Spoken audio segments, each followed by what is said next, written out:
Kevin had already made a costume with his mother, helped his dad decorate their home, and was imagining all the candy he would collect. But one undecorated house on his street kept bothering him. He couldn't understand why someone would skip celebrating, so he decided they might need help. Don't forget to like, share, and subscribe for more inspiring stories. Let's spread the love this Halloween. It was almost Halloween, and the whole neighborhood buzzed with excitement. Every yard seemed to be competing for the title of spookiest on the block. Pumpkins with jagged smiles lined the sidewalks. Plastic skeletons dangled from trees, and cottony cobwebs clung to porches. The air smelled of dry leaves and candy, and 11-year-old Kevin breathed it all in, his heart pounding with excitement. Halloween was his favorite day of the year, a day when you could be anyone you wanted. And Kevin loved how the whole world seemed to transform for one magical night.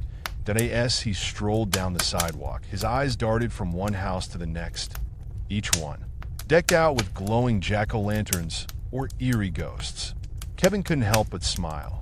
Some houses even had spooky sound effects playing, like cackling witches or creaking doors. But as he walked farther down the street, something caught his eye. Something that didn't fit. One house stood dark and empty, the complete opposite of the festive homes around it. No pumpkins, no cobwebs, no skeletons, not even a tiny decoration. Kevin frowned as he realized whose house it was. Mrs. Kimbleigh's. He stopped in his tracks, staring at the bare front porch. He remembered Mrs. Kimbleigh well. She was an older lady who lived alone and kept to herself most of the time. Kevin had helped her before, mowing her lawn in the summer and shoveling snow in the winter. She never said much, just paid him and shuffled back inside. But today, her house seemed out of place, as if it didn't belong to the same cheerful neighborhood. Why hadn't Mrs. Kimbleigh decorated for Halloween? Everyone else had. Kevin couldn't shake the feeling that something wasn't right. Halloween was a time for fun, after all, and it didn't seem fair for anyone to miss out, especially someone who lived all alone like Mrs. Kimbleigh. Kevin's heart squeezed a little. Maybe she just needed help, he thought. Maybe she couldn't decorate on her own. Determined, Kevin turned and dashed across the street toward her house. The leaves crunched under his sneakers as he climbed the steps to her front door, but he hesitated for a moment, then knocked. The sound echoed in the quiet, and Kevin shifted nervously. After what felt like forever, the door creaked open. There stood Mrs. Kimbleigh, her face set in a deep frown, her eyes narrowed behind thick glasses. She looked as if she had been interrupted from something important. "What do you want, Kevin?" she asked sharply, her voice low and gruff. Kevin swallowed hard. "Hi, Mrs. Kimbleigh. I just noticed, well, your house doesn't have any Halloween decorations, and I thought maybe you forgot. I could help you put some up if you'd like." Mrs. Kimbleigh's eyes narrowed even more, if that was possible. "I didn't forget," she snapped. "I don't need any decorations, and I don't need help. Now go away." She moved to close the door. Kevin's heart sank, but he wasn't ready to give up just yet. "I could do it for free," he blurted out quickly. "You wouldn't even have to lift a finger." Mrs. Kimbleigh scowled. "No," she barked before slamming the door shut with a loud bang. Kevin stood there for a moment, stunned. He couldn't believe it. How could someone hate Halloween so much? He knew if her house stayed undecorated, the other kids might target it for pranks, like throwing toilet paper all over her yard. Kevin sighed and turned to leave, but as he walked away, a plan began to form in his mind. He wasn't ready to give up yet. When Kevin got home, he found his mom, Sarah, in the kitchen, busy stirring a pot of soup. The comforting smell of chicken broth filled the air, but Kevin barely noticed. His mind was still buzzing with thoughts about Mrs. Kimbleigh's dark, undecorated house. He couldn't wait to share his idea with his mom.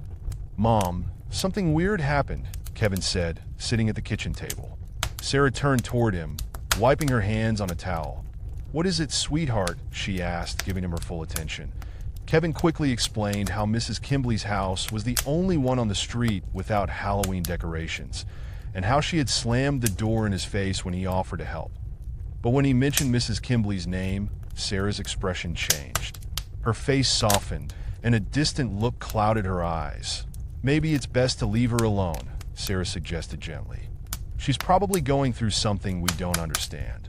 People can have reasons for doing things we might not know about. Kevin frowned, shaking his head. But Mom, she needs help. I don't think she's really mad. I think she's just sad. Halloween is supposed to be fun. She shouldn't have to spend it feeling bad. Sarah's lips curved into a soft smile, but her eyes showed concern. You have a good heart, Kevin. Just be careful, okay? Sometimes people aren't ready for help, even when they need it. Her words lingered in Kevin's mind as he headed upstairs to his room. But he couldn't shake the thought that Mrs. Kim Bly didn't hate Halloween. She was just lonely. With newfound determination, Kevin gathered all the Halloween decorations he could find.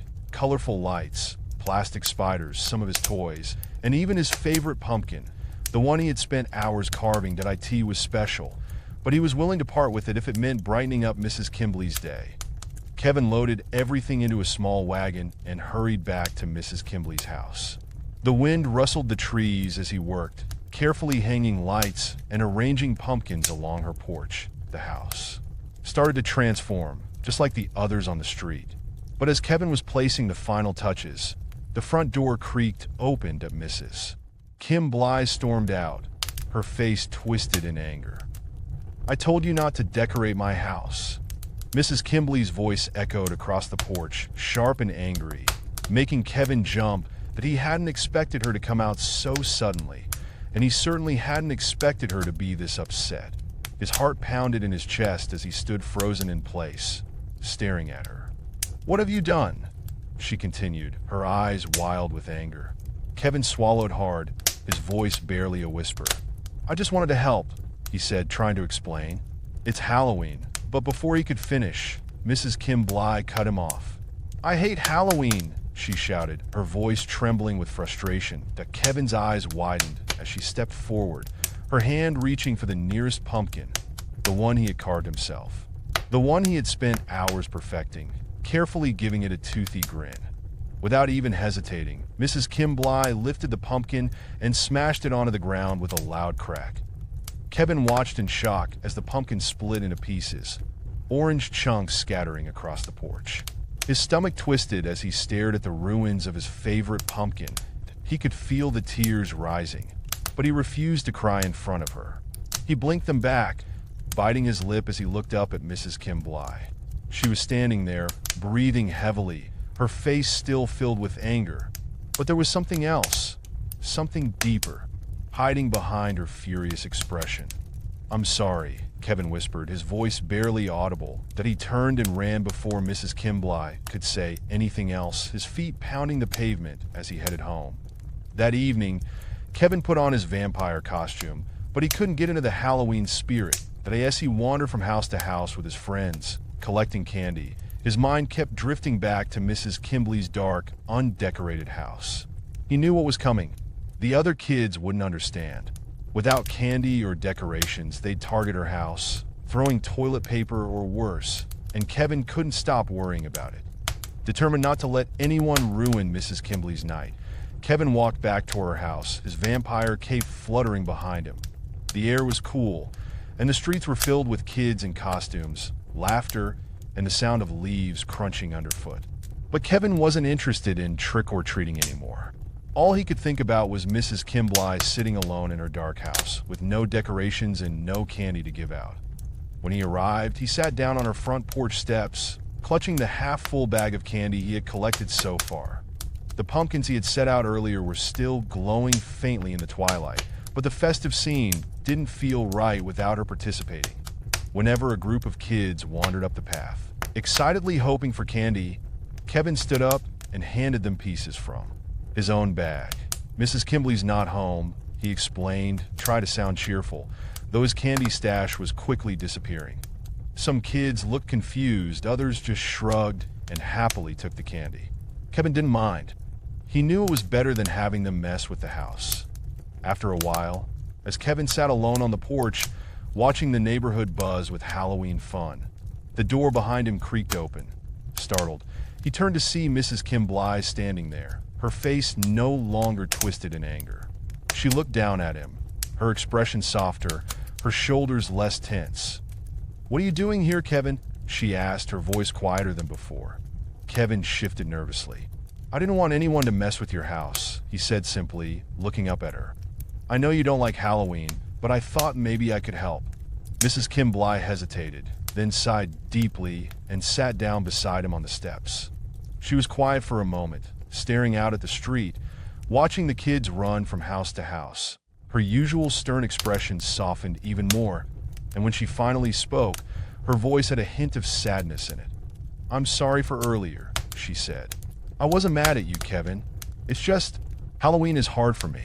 I don't have any kids or grandkids, and seeing everyone else celebrate just reminds me of how alone I am. Kevin's heart sank. He had never thought of it that way before. But you don't have to be alone, he said, turning to face her. You can still enjoy it with the rest of us.